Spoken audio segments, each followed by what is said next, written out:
vivemos controla os sujeitos até o ponto em que todos nos tornamos iguais e expulsamos os diferentes. O que vale é a existência comercializável. Vidas que seguem o padrão de quem está no poder. E nessa busca desenfreada por sermos aceitos, por vezes esquecemos de sermos nós mesmos, de sermos indivíduos dentro da sociedade, de sermos uma comunidade. Isso acontece no âmbito de todas as questões que nos envolvem, ou seja, política, gênero, saúde, educação, moda, alimentação, relações interpessoais. Em 2016, Eliane Brum escreveu em um artigo que estamos sempre, de algum modo, trabalhando, fazendo networking, debatendo, obrigando, intervindo, tentando não perder nada, principalmente a notícia ordinária.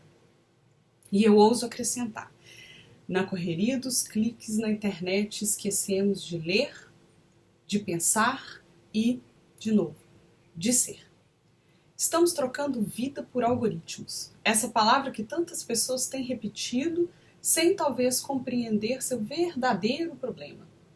Segundo o dicionário Aulete, algoritmo é uma série fixa de tarefas, ações, raciocínios, etc., que, realizados passo a passo, levam a determinado resultado pretendido.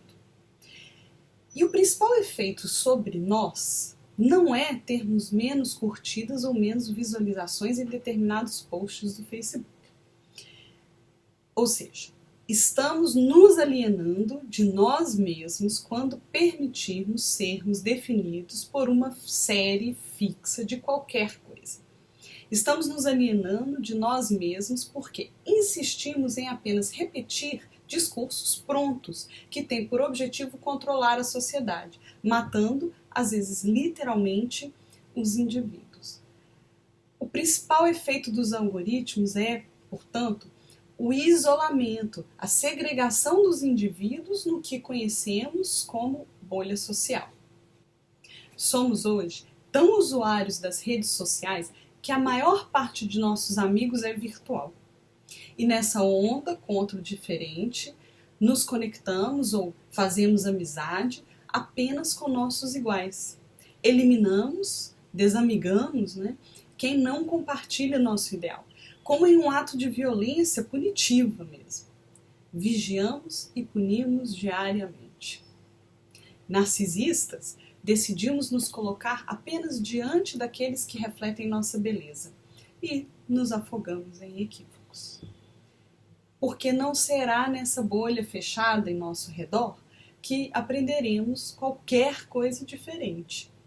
Precisamos do outro, precisamos do diferente. Mais ainda, precisamos aprender a dialogar. Mas para isso, é necessário descobrirmos quem somos. E para isso, é essencial olharmos para o outro, para o diferente e ouvi-lo. Aí teremos um diálogo, ou seja, troca de ideias. A luta por poder é contra diálogo, porque o diálogo faz crescer. Ele empodera, provoca reflexões, favorece mudanças.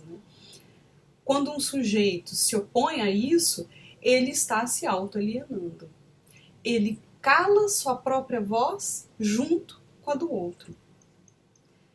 Parece que já é consenso, Está difícil conversar. As pessoas estão agressivas, irredutíveis e têm a certeza de que conhecem tudo o que há sobre determinados temas. Não existe mais a argumentação. A ferramenta do diálogo contemporâneo é o unlike, unfollow e adjetivos diversos que têm por objetivo humilhar e desqualificar quem é diferente. É como se ponto de vista tivesse sido eliminado do nosso vocabulário. Deram um unfollow nesse conceito. Cada vez mais ouvimos coisas como: não dá para conversar com você, desisti de tentar te convencer, estou perdendo meu tempo tentando te fazer entender. E bloquear passou a ser uma ação corriqueira, assim como afirmar que as pessoas estão de mimimi.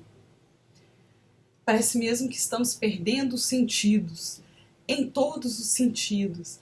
O único que ainda sobrevive é a visão, que usamos bem, na hora de avaliar se o outro, na aparência, é igual ao eu. Se não for, fica fora da bolha. Mas diálogo não é convencimento, é troca. Não é verborreia, é escuta. Não é aparência, é vivência. Parece que esquecemos como conversar e preferimos evitar debates. Mas, sobretudo, parece que não sabemos ouvir, nem ler posts, né? Enquanto isso, o sistema nos controla e nós nos iludimos com a falsa felicidade consumista que valoriza o material em vez da vida. E esperamos o dia em que seremos todos iguais, felizes, curtindo e compartilhando as mesmas fotos. E os mesmos memes, claro, né? Como se isso bastasse.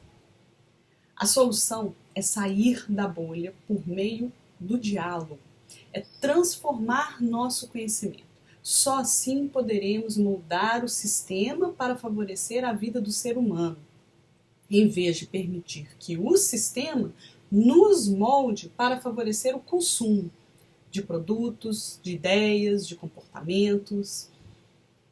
Mas então, como dialogar?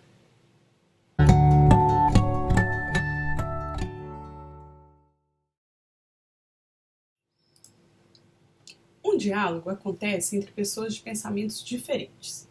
Caso contrário, é um monólogo, um discurso, uma palestra, etc. Uma pessoa fala e a outra concorda, ou fica só balançando a cabeça, né? E tudo fica como dantes no quartel de Abrantes, diria meu avô.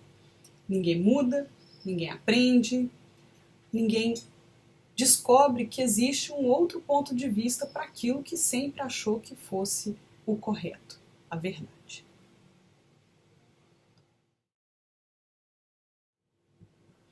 O tempo de fala de todas as pessoas participantes do diálogo deve ser respeitado. É desagradável conversar com uma pessoa que interrompe, seja porque não concordou com você, seja porque você parou para respirar. Todo mundo tem direito de falar e de respirar, né?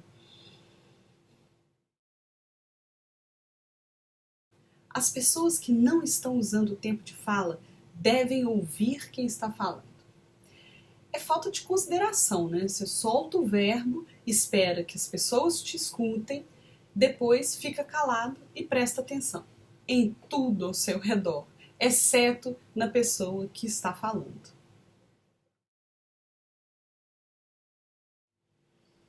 Aceitar que uma pessoa tem argumento contrário ao seu não faz mal nenhum, tá? Você não vai deixar de ser quem é, muito pelo contrário. É aí que você se destaca. Tanto você quanto a outra pessoa vão se conhecer. Além disso, dificilmente chegará um dia em que todas as pessoas, sem exceção, gostarão, por exemplo, de jiló, já que o gosto pessoal depende de diversos fatores. Você tá errado, isso tudo é mentira. Você não sabe do que você está falando. Você não entende disso. Você não entende disso. Para discordar de uma pessoa, não é necessário negar a validade ou a veracidade do que ela fala.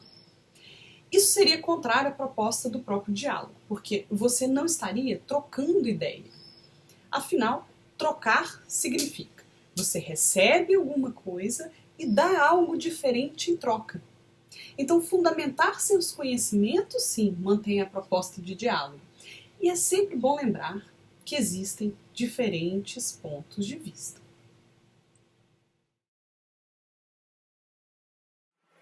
Ai, gente, mas é sério que você pensa assim? Não, imagina. Não, pensa bem. É verdade? É isso mesmo? Você realmente pensa isso? Nossa. Perguntar se uma pessoa realmente acredita no que ela está dizendo não é argumento. Se eu te afirmo, por exemplo, que não gosto de jiló porque ele é amargo, me perguntar, você realmente pensa que jiló é amargo? Não é argumento a favor do jiló. É falta de argumento e talvez incerteza do contrário. E você não vai me mostrar nada diferente do que eu já sei. As vozes envolvidas no diálogo devem ser assertivas. Ou seja, as falas devem ser afirmativas e claras em seus objetivos. Assertividade não é agressividade. Você não precisa gritar nem levantar o seu tom de voz. Basta falar em um tom que seja possível escutar. Gritos são grosseiros. Mais que isso, gritos demonstram despreparo e falta de argumentos. O mesmo vale para xingamentos. Todo diálogo deve acontecer em igualdade de condições. Diferenças de formação, classe, gênero, idade entre as pessoas que conversam não devem ser motivo para prepotência nem para excesso de humildade. Diálogos são horizontais. Hierarquia não tem nada a ver com autoritarismo. Aliás, autoritarismo não tem nada a ver com nada. É desnecessário quando você tem argumentos e confiança nos seus próprios argumentos. Então vamos continuar essa conversa? Vamos continuar dialogando? Porque a gente ainda tem muito o que falar. Por exemplo, mimimi. O que é isso? Culpabilização da vítima, responsabilidade social, lugar de fala, escrita feminina. É tanta coisa. Então vamos continuar a conversar?